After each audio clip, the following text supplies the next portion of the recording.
To our Data Quest Tech and Business Talks.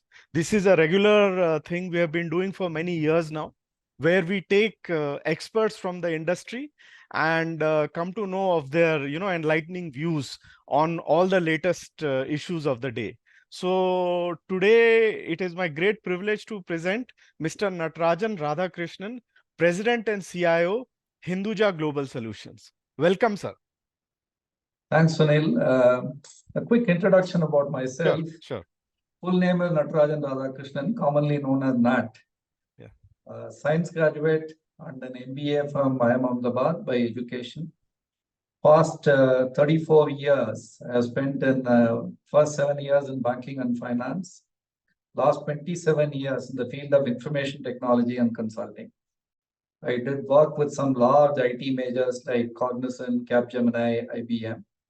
Today, I am the President and Chief Innovation Officer for Hinduja Global Solutions. We are a technology-enabled customer experience player, seamlessly integrated technology and BPM for offering client-focused services.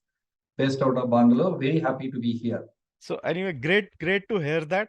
So it's so great that you have got such a diverse background. So I'm sure you will have like a 360-degree view of everything.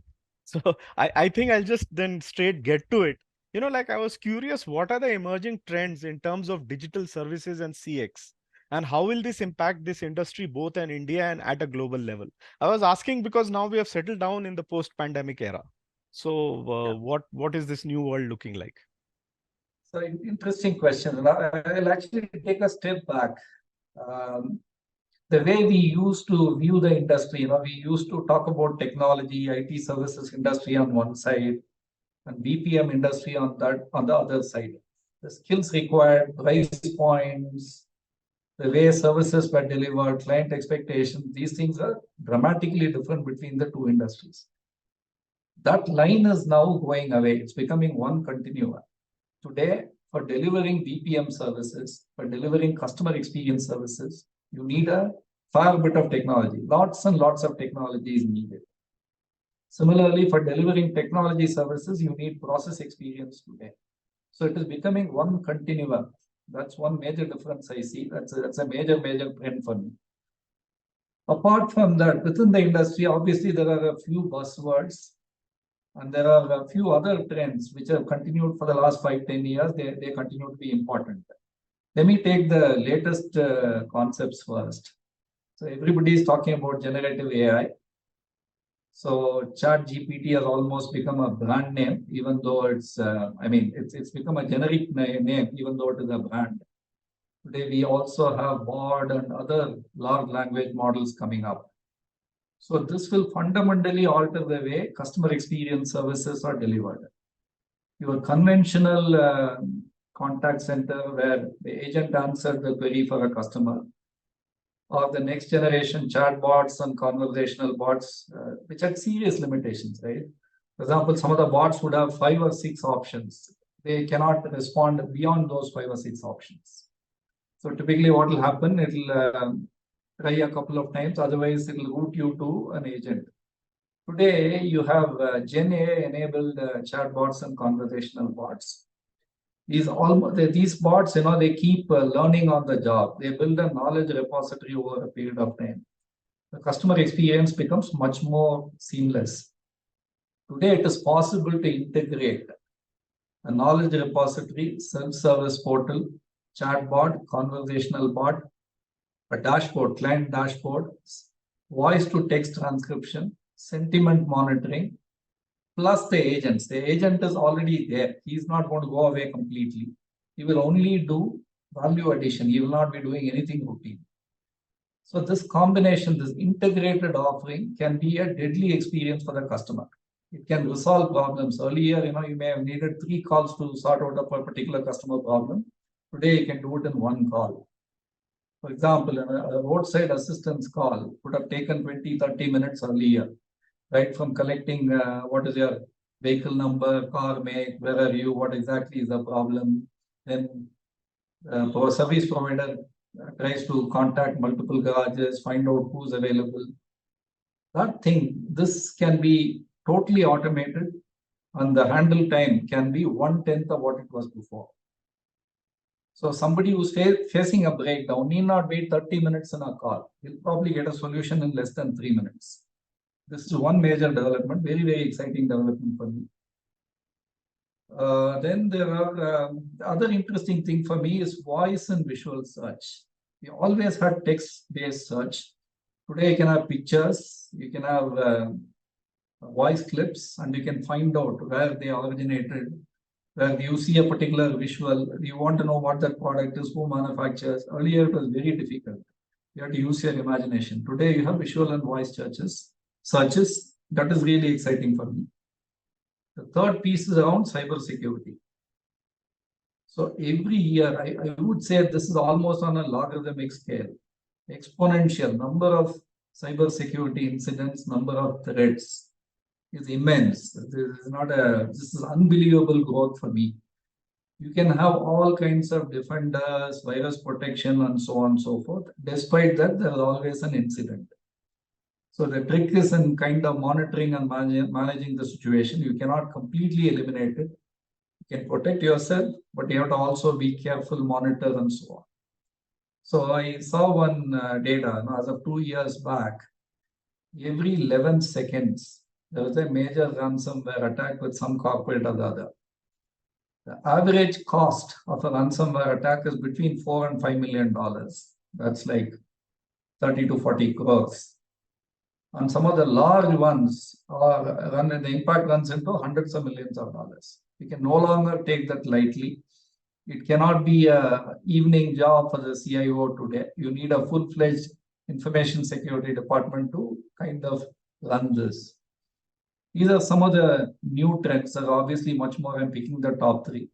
I would also like to highlight some of the existing concepts which continue to be robust. They have not gone away. They continue to be important, and they are very close to my heart. Personalization and hyper-personalization. So earlier we were segmenting the market. We said some people like sedans, some people like station wagons. That was kind of segmenting. Then we said that level of segmenting is not enough. You need to personalize for an individual. You can't have a group of people and make an offering for them. You need to personalize your offering to suit the tastes of individuals. Today it has become hyper-personalization. The personalization is over a period of time, context specific. It's not, if it is Sunil, do this is no longer the formula. If it is Sunil who wants this particular product on this particular time frame, then there is a certain degree of personalization. So I call this hyper-personalization, which means I need to understand you completely, your expectations, buying behavior, all of that, and then come back with a solution. This corporate bombing, sending you promotional mailers, emails is not going to work. I mean, many of the banks keep sending you stuff. People don't even open them. The other one is omni-channel. Again, this has been around, the way corporates engage with customers through emails, internet, phone calls, TV, multiple modes of engaging with a customer.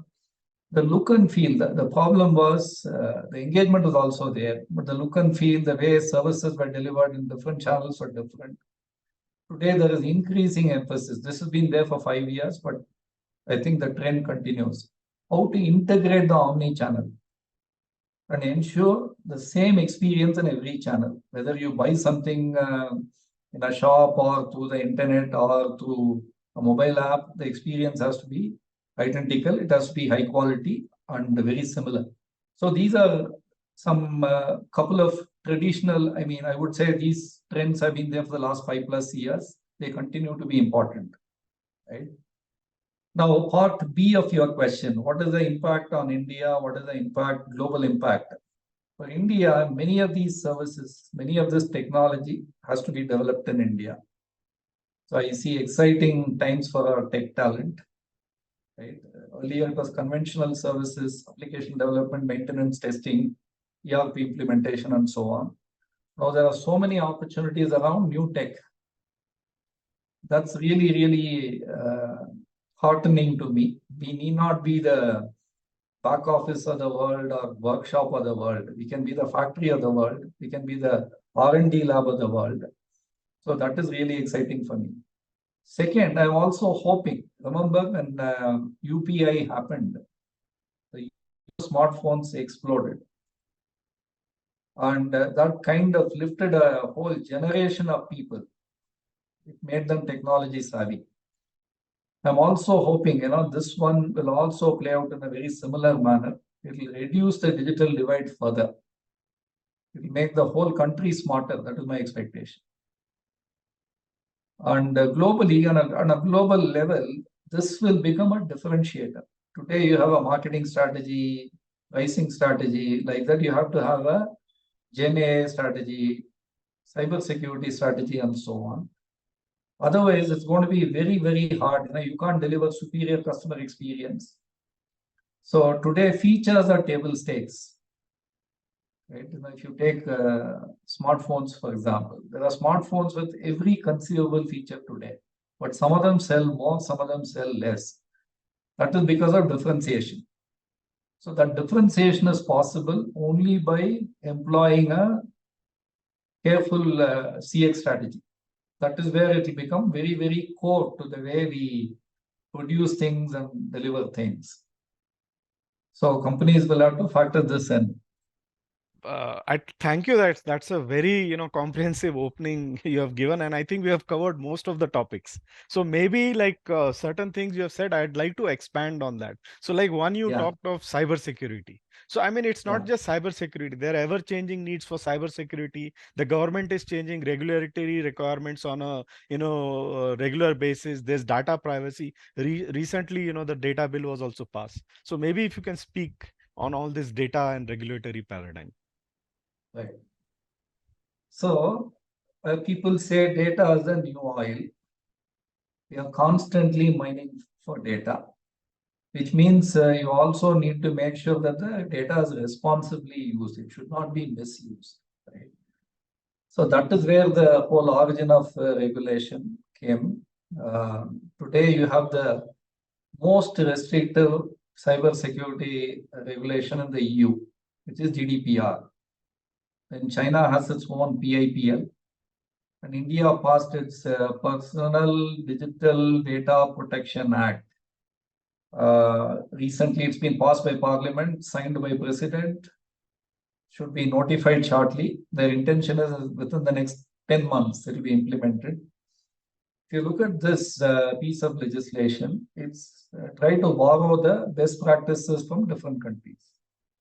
For example, there is the consent piece. The user's data can be used only with consent. When you talk about consent, it has to be unconditional consent. It has to be voluntary consent. It has to be specific consent. It's not an omnibus consent to do everything or anything with your data. Right? So there are a lot of qualifications attached to it. And the user data principal, as they call, has the option of withdrawing the consent whenever he feels like. And he can also monitor and make sure that the data is used only for specified purposes and not for anything else. Similarly, you have the data fiduciary, the recipients of the data. They need to exercise total safeguards around the data. It can be used only for the purpose for which it is intended. Data in general cannot go out of the country. In case of multinationals, they may have to send out the data. They can do that subject to two conditions.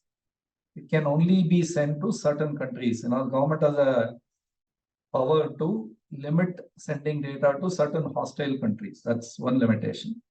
Second, it can only be used for the purposes of taking decisions with respect to the India business. In other words, you can't collect the consumer data in India and try to use it for marketing services in some other country. That's not allowed. Then there is also this significant data fiduciary, people who have access to large volumes of data. For example, take a credit card company, right? Like large banks. There's also significant data fiduciaries who are subject to additional regulation. And that one is there. Only thing, we have not gone to the extent of EU or UK in terms of defining legitimate use. we have used the term legitimate use rather than that's less restrictive than what we have in EU. So all in all, and obviously there are overriding conditions for the interest of national security, medical emergency, government has the authority to kind of pull in the data. It can bypass the regulation. All in all, I would think, this was the need of the hour. It's probably a couple of years late. We should have come up with a Data Protection, Data Privacy Act 2-3 years back. But then the positive side is it borrows the best policies from different countries. And there are some exemptions for startups because they are not in a position to spend this kind of money. Whereas for large players like significant data fiduciary companies, they need a data protection officer, just like CIO, CTOs, CISO. You now have a data protection officer for large players.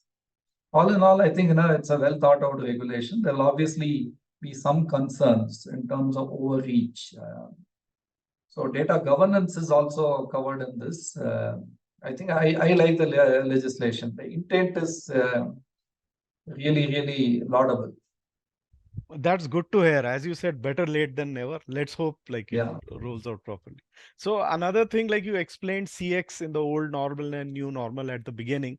So have we Yeah. settled down into a post-pandemic world to the new normal? And mainly I'm talking from the point of digital transformation. What does digital transformation look like in a post-pandemic world? Because it's no longer a talking point, it's a reality.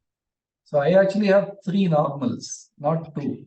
Okay, great. There is this old normal, then there is this COVID normal, right? And a new normal. Let's differentiate this a little bit, right? Old normal was everybody was coming to work. They were obviously struggling with the Bangalore traffic, Mumbai traffic, Hyderabad traffic, Chennai traffic, all that. 5 days a week. Very few companies had work from home for a day and things like that. COVID times, it became completely work from home. I think the logistical challenges we faced in terms of moving equipment to homes of employees, we started intruding into employees' privacy. So that was the COVID normal. Today, we have a hybrid working kind of a policy.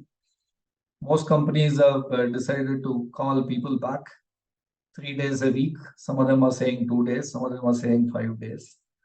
By the way, nobody wants to come to office all 5 days of the week. Employees would like 2 days, employers would like 3 days. Okay. We have perfected the art of working from home, but there are still a few things which require face time. Certain complex problem solving, people have to be in the same room. You can use video conferencing, networking, etc. But still, some of the brainstorming, problem solving needs face-to-face interaction.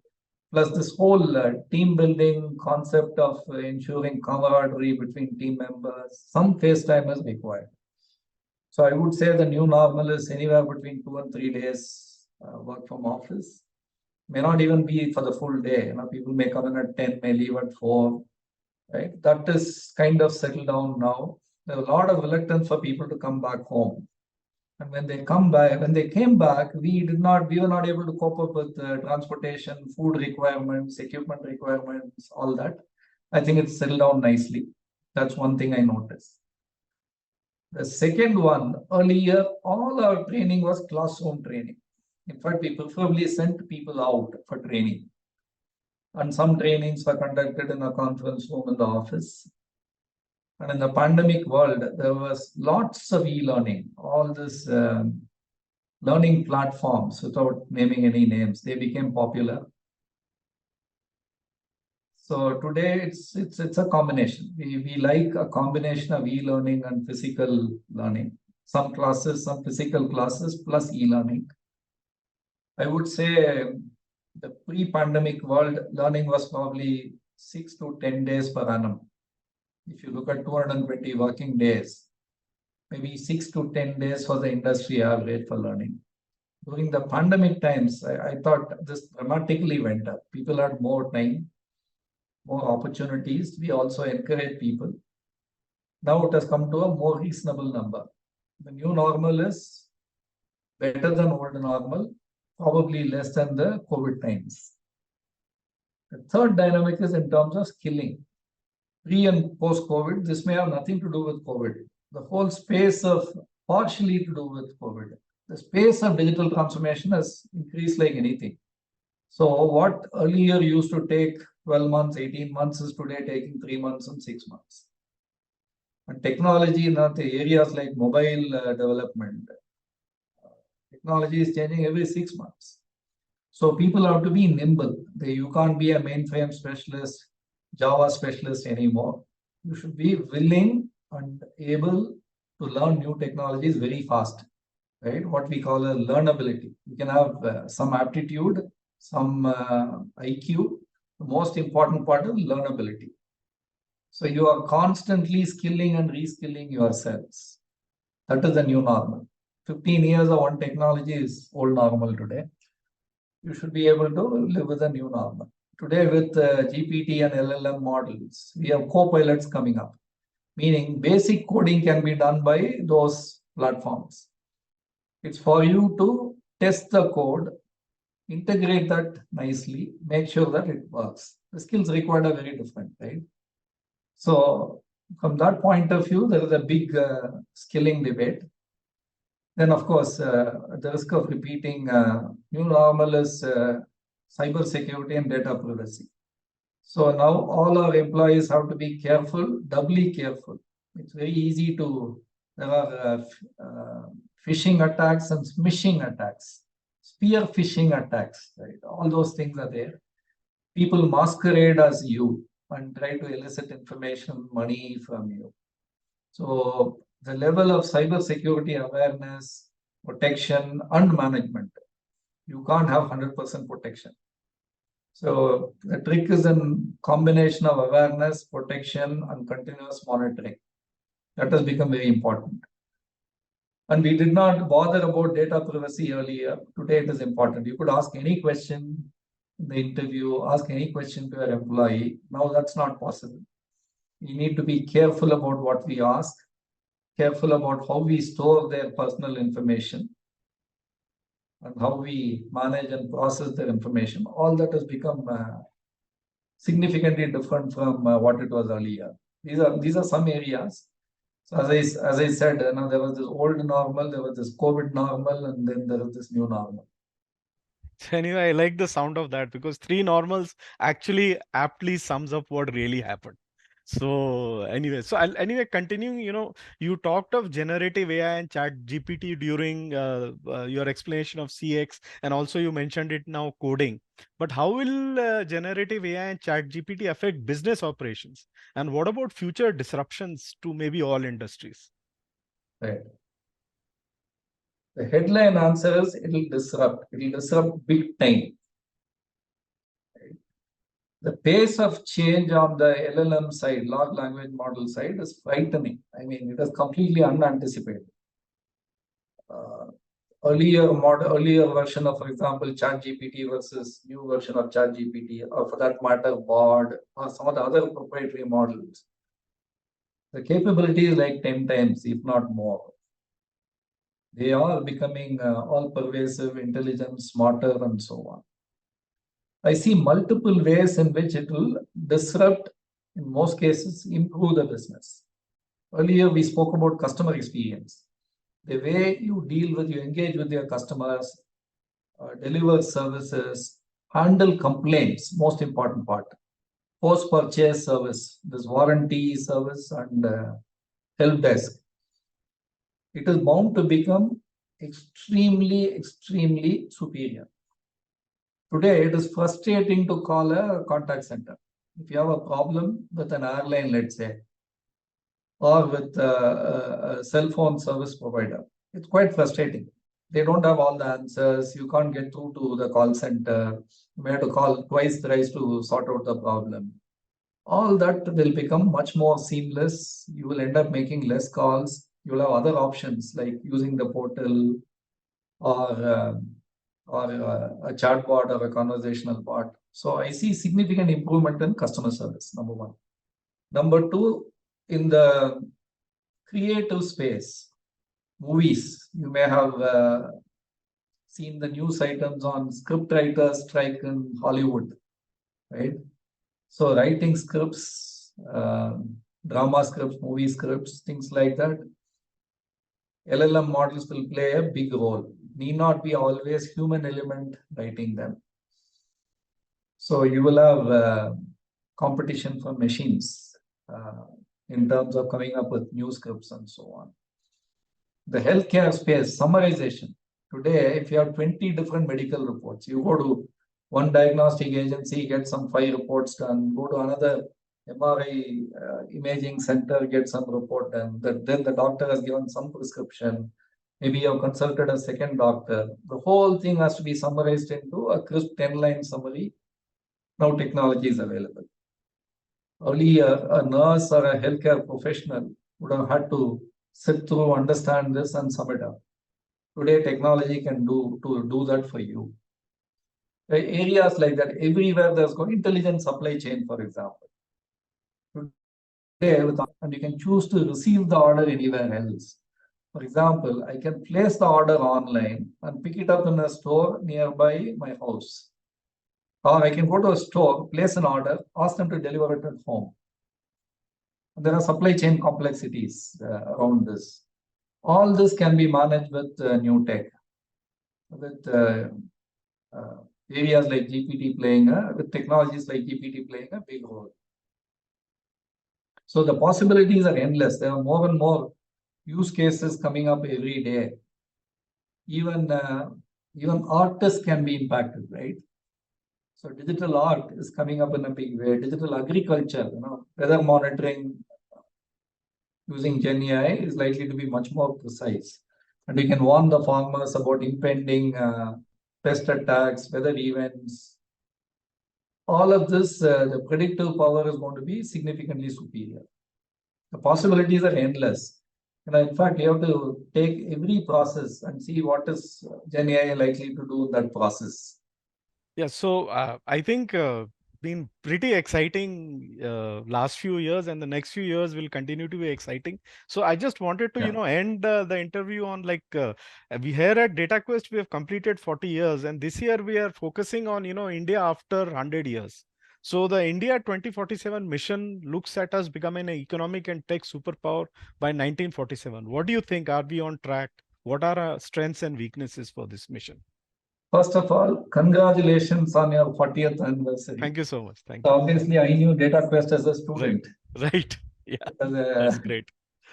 I think it was the only magazine in town. There 82 we launched. That time we were the only IT magazine. Yeah. Only IT related magazine in town. Right. So I remember very fondly. My association has been long. Great to hear. Right? Yeah. I remember right from 1983-84 onwards. Great. Now to the question, by 2047. So all the predictions about India's economic growth becoming 4th largest, 3rd largest, in my opinion, they are all understated. The reality is going to be bigger. Let me take some examples. Okay. Way back in, I think it was 2003 or 4, one of the management strategy consulting firms said Indian IT will export $50 billion worth of services. When the prediction was made, we were at 7 billion or 8 billion. People laughed at the prediction. That prediction was met. The next prediction was $250 billion. Every one of those predictions we have met, right? So what is going for India? Let's think about it a little bit. It's the only country with the demographic dividend intact.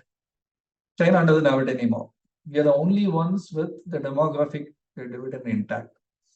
So we still have a reasonably young population. So that is very, very good from my point of view. Second, we are very good in terms of skilling, basic skilling. I'm not talking about advanced skilling. There are areas where we have some weaknesses. Basic skilling. If I want a programmer, I'm confident I can get a programmer. Right? We are the only country where we can hire 300,000 programmers in a year, 200,000 programmers in a year. Nobody else can do it. Right? The third thing that encourages me, this is reasonably new. we were always good in applied research, applied programming, and things like that. With the emergence of science education, government set up this ISERs all over the country. The onset of more and more science, Indian Institute of Science offers a 4-year science program. With things like that, quality of pure science is going up, and there is much more focus on R&D. Emphasis on PhD programs and IITs and other institutions is really, really encouraging. So we are not just going to be plumbers, we are going to be designers and manufacturers and so on. That is also very encouraging for me. And if I look at governance, governance is also becoming stronger. All the state and central governments are becoming completely digitized, right from land records, court records, tax payments. Today, your income tax comes preloaded. They already have 80% of your information. I just need to fill up the balance 20%.